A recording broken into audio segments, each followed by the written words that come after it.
So we're aboard Take The Helm, which is a yacht owned by the University of Plymouth, and I'm an academic at the University of Plymouth. I specialise in marine mammals, and we're lucky enough to be able to use the yacht to do visual and acoustic surveys for marine mammals. And that means that we can tow a hydrophone behind the boat, and the hydrophone is listening to animals while we're on deck, looking out for animals and keeping visual watches. And the hydrophone feeds into a computer, and the computer can detect the sounds that animals make underwater so that we can pick up animals that are diving that we don't see in our visual surveys. And over the years, the idea is that we keep repeating these surveys, adding to our database and providing us with enough information so that we can actually sort of give some indication of where are the important areas for different species, what species are found here and when, so that conservation managers can make informed decisions using those data.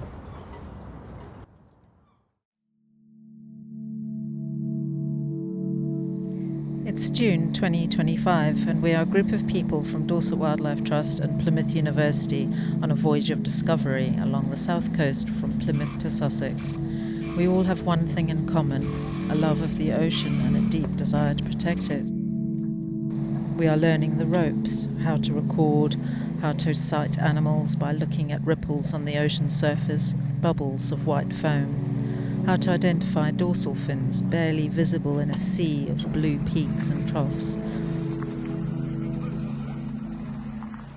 So this week we've got a crew aboard the boat from the Dorset Wildlife Trust because we're surveying a part of the south coast that crosses the Dorset coastline, and we thought it'd be really nice to include people in Wildlife Trust to engage those wildlife trusts with our survey work and important work around their coasts.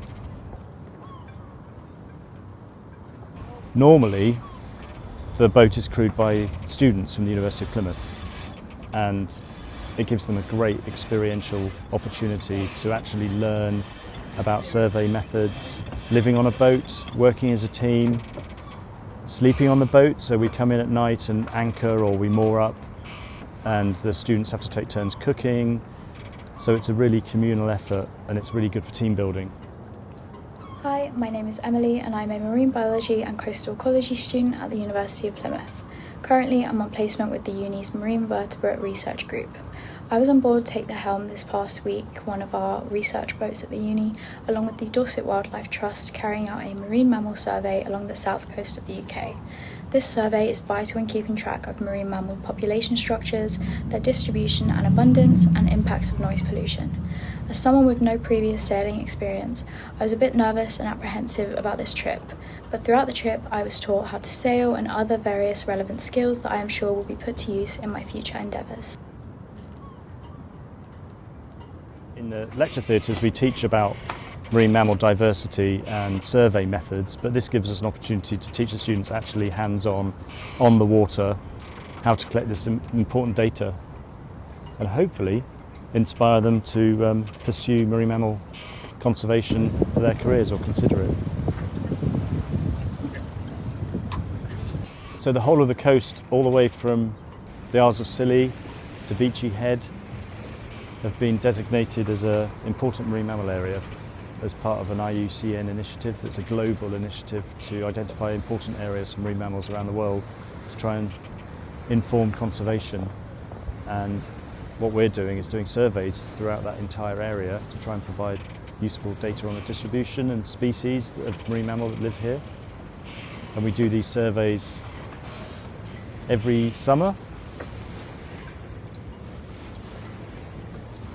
We've seen problems with entanglement in fishing gear with whales returning to our coastlines, and in Scotland in particular, whale entanglement has been a real challenge, and hopefully we can work with the fishing community and the conservation bodies to try and modify fishing gear with the data that we're providing to try and prevent that becoming a real issue, as we hope to see more of these animals come back to our shores, and everybody wants to see lots of whales visiting the coasts of the south of England, but we don't want those animals to be swimming straight into problems, so we can hopefully see these things before they happen and try and mitigate them and be a bit more proactive about our management rather than reactive. We don't want to wait until there's a big problem.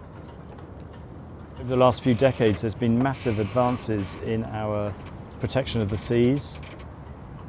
Lots of designations, policy developments that have really been showing dividends and improving the state of our natural environment. And this means that as the environment improves, the hope is that we start to see other animals that maybe aren't necessarily the focus of these particular initiatives that start to come back into our waters. And we've seen that recently with things like humpback whales turning up in our coastal waters, bluefin tuna, and we're seeing lots of common dolphins. But obviously, as those animals start to return to our coasts, they're swimming straight into a whole array of potential threats and challenges with coastal fishing and the pressures that we're putting on our coastlines. And we need to make sure that we're sort of trying to future-proof conservation management going forward so that we're prepared for an increase in the numbers of these species using the waters and how we go about managing the threats to them along our coastlines.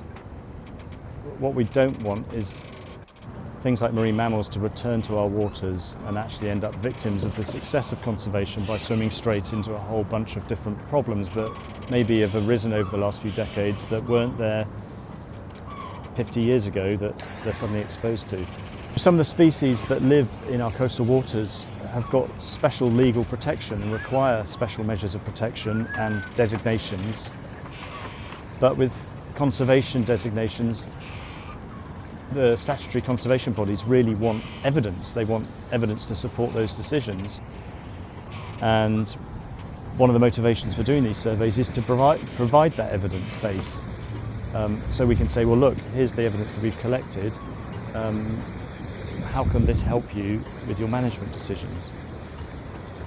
And unfortunately, in conservation, as always, there's not a huge amount of funding to sort of go out and do these surveys without this sort of collaborative involvement of all of our organisations working together. I'm here on board Plymouth University's boat called Take The Helm on the final day of our survey, and what an amazing trip it's been. I have had some experience of carrying out similar surveys on different vessels, but no sailing experience whatsoever. So at first I was a little bit apprehensive about what life was going to be like on board, where we were spending 5 days in some fairly cramped conditions, but I really didn't need to be worried at all. It has been incredible. We've been really fortunate to have some great weather. That's great for surveying, although not so good for sailing with light winds and calm conditions. We've had some wonderful wildlife encounters along the way. We've spotted harbour porpoises, bow riding common dolphins, sunfish, jellyfish, and a whole variety of seabirds. This trip was not only exciting and informative, but also eye-opening to the threats that marine mammals face, displaying just how crucial it is to protect them. The highlight of this trip for me has been seeing sunfish at sea. I've always wanted to, it's been a life's mission and I've never got to, and then I've seen at least 3 this week, so that's been fantastic.